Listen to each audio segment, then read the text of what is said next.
कातिल 5 लाख का इनामी था। ये बहुत शातिर था। पुलिस की गिरफ्त में आने के बाद भी इसकी अकड़ ढीली नहीं पड़ी थी। मानो पुलिस के साथ लुका छुपी का खेल खेलना इसका शौक भी था और शगल भी।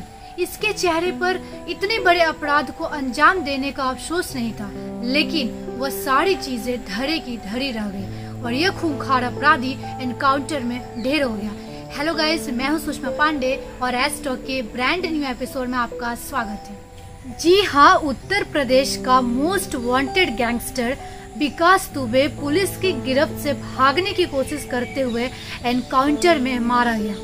कानपुर से करीब 675 किलोमीटर दूर उज्जैन में पकड़ा गया विकास दुबे।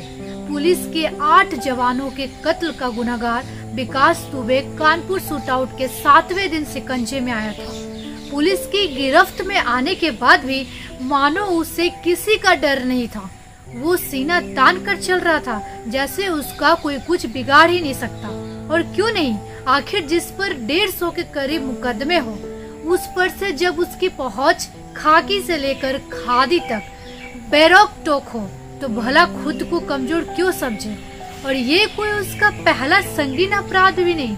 इससे पहले 2001 में उसने यूपी के दर्जा प्राप्त राज्य मंत्री संतोष शुक्ला की थाने में हत्या की और किसी पुलिस वालों ने गवाह तक नहीं दी।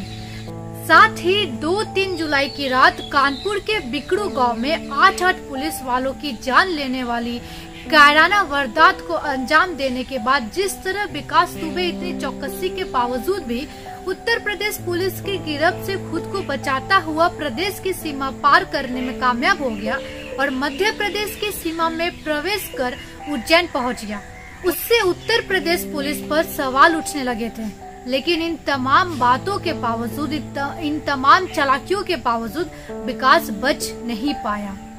8 पुलिस वालों का कातिल जो ठीक से चल भी नहीं सकता, वो इतनी बड़ी वारदात को अंजाम देने के बाद मौके से फरार हो गया। 7 दिनों तक पुलिस उसका सुराग पाने के लिए मारी मारी फिरती रही।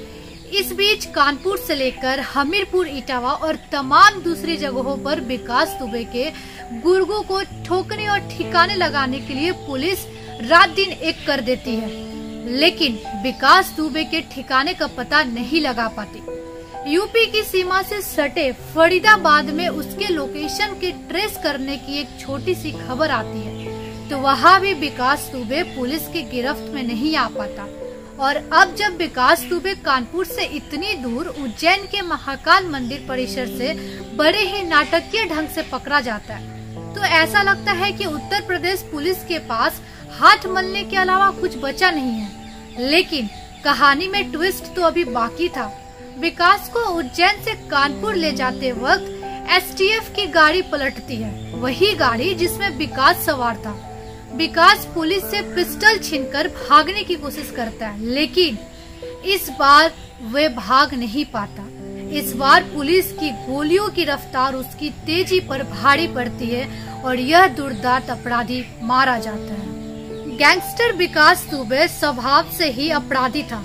ऐसा लगता है कि पुलिस से लेकर नेताओं के बीच उसकी पहुंच ने उसे और भी दुस्साहसी बना दिया था। अपराध करने के बाद फरार होना और एनकाउंटर से बचने के लिए मौका देकर सरेंडर या फिर मीडिया या लोगों की मौजूदगी में खुद को पुलिस के सामने गिरफ्तारी का नाटक उसके शातिर दिमाग की उपज थी।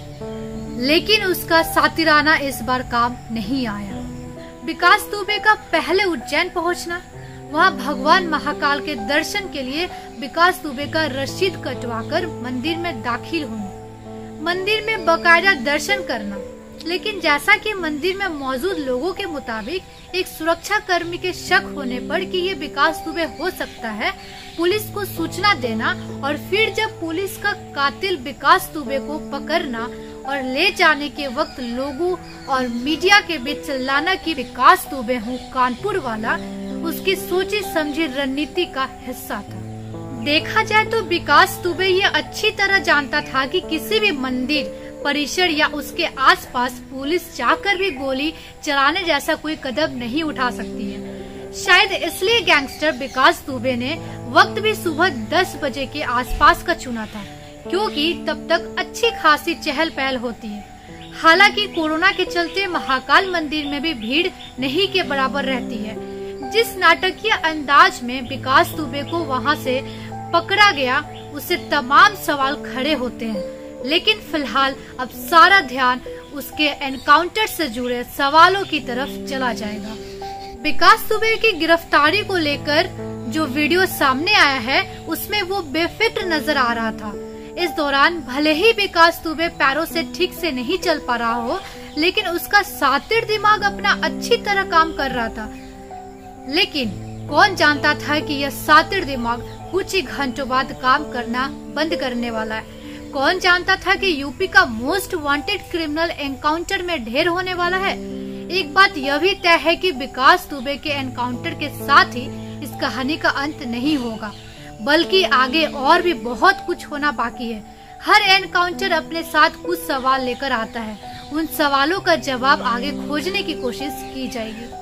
सो गाइस, कमेंट सेक्शन आपका है, आप जरूर बताइएगा, आप अपनी राय दीजिएगा इस पर, और हमारे चैनल को सब्सक्राइब करना मत भूलिएगा। जय हिंद, जय भारत।